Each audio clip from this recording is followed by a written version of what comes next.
Alright guys, TacticalRab back again today. Hope you're doing well and enjoying your day so far. As we expect the imminent OpTic announcement over the coming days, Kenny has revealed that he would prefer to return to the AR role, which he is supposedly going to be doing for this OpTic Texas team, saying that his ceiling on that role is higher than when he's been using the SMG on Thieves for the last couple of seasons. Will that be critical to the success of OpTic Texas? Also, bit of drama regarding the Esports Awards we're going to dive into. Very much intrigued to your thoughts in the comments below. Hit the like button if you enjoy. Subscribe if you're new as always, I greatly appreciate it. First of all, this from the Boston Breach. Very interesting choice of words, it's got to be said. The young gun surrounded by champs, eyes for Modern Warfare 3. Now, are they just saying that, okay, it's Snoopy with Slasher Priestahh? Two champions, two world champions now, of course, after Priestahh's victory this year, and Snoopy is alongside those guys.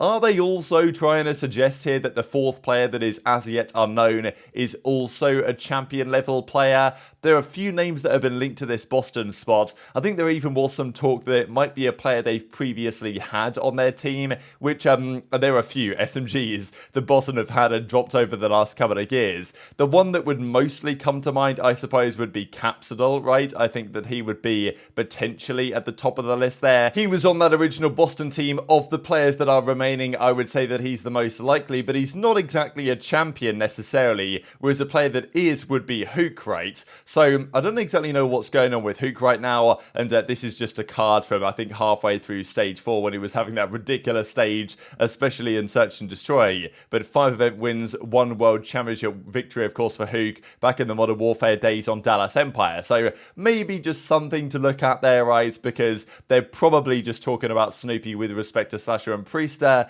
but they might be implying who their fourth player is. We'll see, I suppose, over the coming days. Let's talk about this Esports Awards drama then, because this happens every single year. There's always talk about this, but especially so last night after what we saw last year, and now, well, Scump coming into the fray this time around. So the Esports Awards, they're in like November every year or something, and they do around about this time of the year the finalists for the awards. So the finalists are determined, I think, really just by the panel of judges. They just choose. I think maybe there's meant to be some sort of involvement from the audience, but really it's like they give you the finalist and then you can vote on them from that perspective from now onwards, and people will ask you to vote on all this stuff. So there's obviously all the different awards. A couple of the big ones were from last night. So the finalists of the Esports Content Creator of the Year. So you know, you've got Hungrybox here. So what I'm a bit confused about is why have you got individuals and organizations together? So we've got Hungrybox, we've got Scump, we've got Gaules, we've got, you know, a few individuals, and then like Scump is next to Loud, which is an esports organization from Brazil with, you know, millions of followers. The Score Esports, Soul Esports, OTK Network, Last Free Nation as well, which is like Thorin, I think's thing, and then like IW Dominate. So I'm really confused what exactly is going on here and why this is the case. Like, how is Scump a content creator, which he is, but like, how is Scump and Loud both just content creators next to each other? I'm a bit confused how that's even the case. But the question was, why is Zuma not here? Now, I think on the surface, is it really, this is Esports Awards, right? We're meant to cover everything. You know, can we have Scump and Zuma? We probably can, and I think Zuma, he was nominated last year, and I certainly think that Zuma was deserving of some recognition here. But, you know, are we getting a bit of ahead of ourselves saying that we should have Scump and Zuma on an Esports Awards list where it's meant to cover, you know, the entire depth and breadth of esports? So maybe just one from the COD space is probably what we'd expect. And over the last 12 months, Scump has been the man, right? Ever since he retired, what he's done with the watch parties. We're definitely going to discuss the breakdown in a second, but who's done more for COD over the last, you know, this season? You've probably got to give it to Scump, right, over Zuma, just in terms of how big the watch party's been and everything like that. Not to say that Zuma hasn't done an absolutely stellar job, and what Zuma's done for COD over the last several years since he retired has been magnificent and outweighs, I would say, what Scump has done so far. At least from a content perspective. Obviously, Scump in his career has done an awful lot for Call of Duty, and, you know, Ben Janessine comment on this as well. He says, no, Zuma is like, what are they thinking? And he says, it always comes down to politics, which is very clear, right? These are all, you know, politics.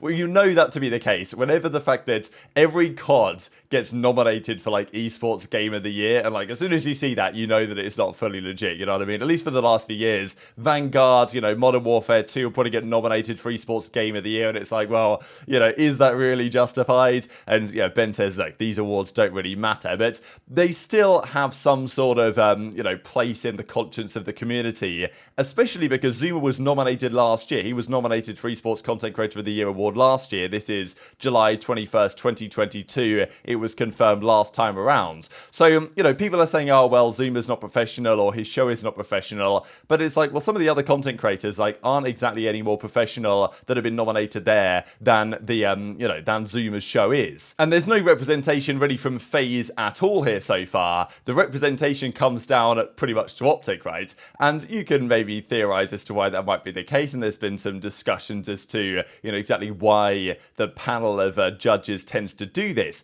But still, so under Esports Content Creator of the Year, Scump is there. Personality of the Year, both Scump and Hex. Hex always gets on here. Like, I'm not saying he shouldn't, but he always does. Streamer of the Year, Scump is up for that as well. So, I mean, look, all justified, you could argue. And then Content of the Year, the Breakdown, which is also really cool. But if the Breakdown's going to be there, people would say the Flank should be there. Now, as I say, I don't really think they're going to do two things from the same esport, really. These are the awards for Esports Content of the Year. The Breakdown appears in this one, and people are saying, look, Zuma's the Flank should be here or could be here if it was like, if it wasn't just Aches and Ben arguing the entire time, it would be here. I don't think that should be so relevant, but I will understand that these esports awards, they will probably prefer the more professionally produced shows than they will, you know, the Flank, which is a little bit more off the cuff. But I know this did cause some controversy over why the Breakdown has been nominated over potentially some other shows, just because, like, as a show, the Flank to me is significantly more entertaining. Like, I think the Breakdown is a good show. What they've done with it, you know, the production value, the quality and everything like that, it's pretty good. But as far as I'm concerned, it doesn't become a must watch. The only things in the Breakdown I actually watch are like the 2v1 or 1v2, whatever it is, when they interview the player. The rest of the show doesn't feel like I have to be there to watch it or I'm going to miss out on something, which is kind of how I feel with the Flank, because you never know what you're going to get when the,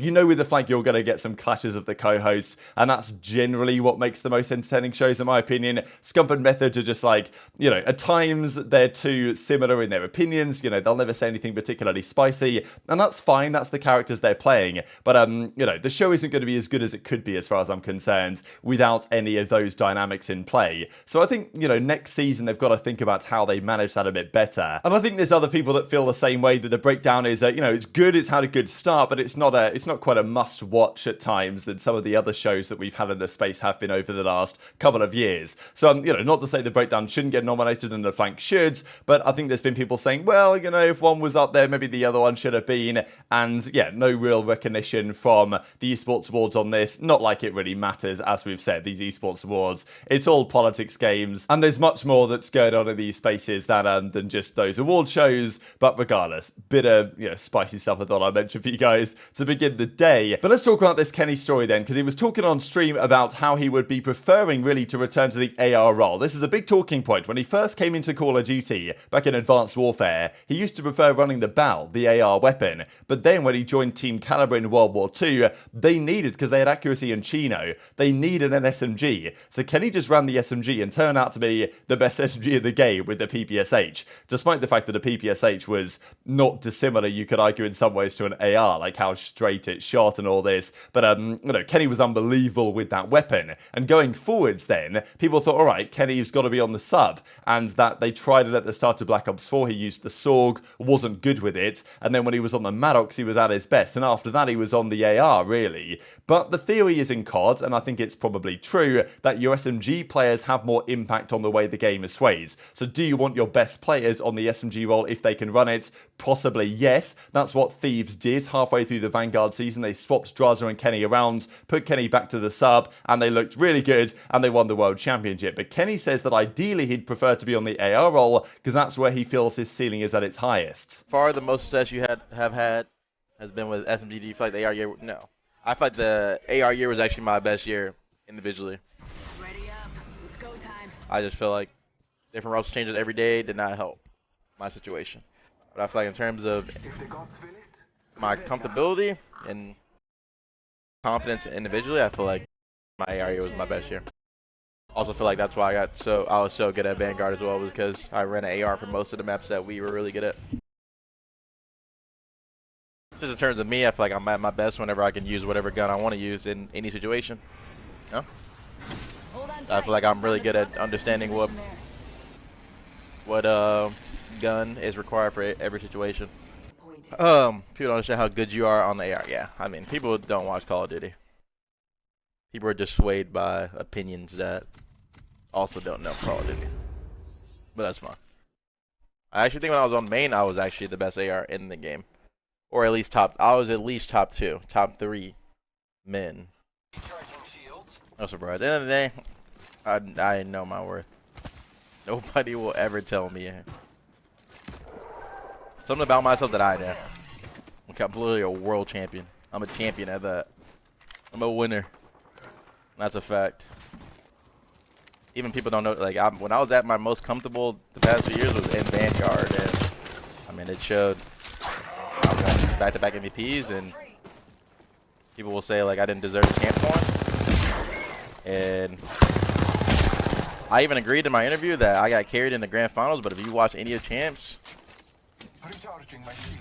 I played well the whole champs. I didn't even play bad in the grand finals. I just didn't play the best. This is the interesting thing with players like Kenny that can run both roles very well. If he's on the SMG, he's probably going to be more impactful than he would be on the AR. And I think we saw that especially on the Vanguard LA Thieves roster. But if you've got SMGs like Shotzzy and like Pred, for example, then you don't necessarily need Kenny on the sub because you've already got very good players that actually do prefer to run those roles. Kenny has always preferred to be on the AR. And I think, honestly, watching his play, that I kind of agree with his assessment there. That especially games like Cold War, for example, he was really good. At times he was running the main. It was a bit confused what Thieves were doing there. Like, he was the flex at times. People said he should go back to the sub. Then he was kind of running more of a main AR role, but was really good with it. And I actually think Kenny is almost preferred in that particular role. He seems to think that's the case as well, and is presumably rather excited here about potentially joining OpTic and running that full-time AR role alongside Dashy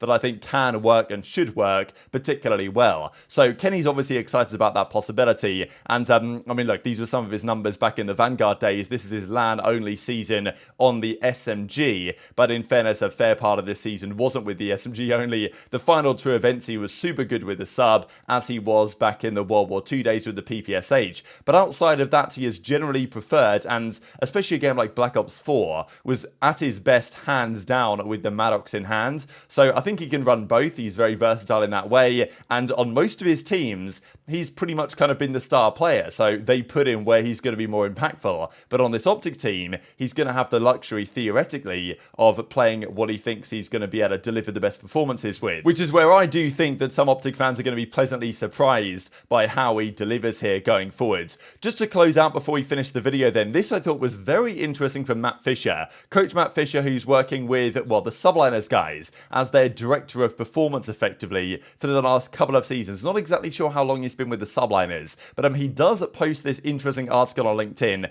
discussing, as you guys can see here, coaching in esports, moving from the past into the future, and he discusses issues with coaches that he sees in the game. And I thought this quote was particularly interesting. A significant issue arises when individuals who excel in analytical roles are thrust into head coaching positions despite lacking the essential leadership skills required to lead a team or guide a team effectively. Now, this may well be true, and he goes on to discuss other things about that, you know, the fallacy of professional player turning into coaches, that it's not guaranteed to work, talking about other things, and just really looking at that because players have had past success and teams have had past success doesn't mean it's going to be maintained. And he comes up with a conclusion kind of explaining his perspective on why coaching is not as simple as maybe it's been described as over the last couple of years in the Call of Duty space. And in fairness, their team clearly had one of the best coaching staff and behind the scenes situations in the CDL as we have seen this past season. But this quote especially, just looking at issues that arise when analytical people are thrust into head coaching positions,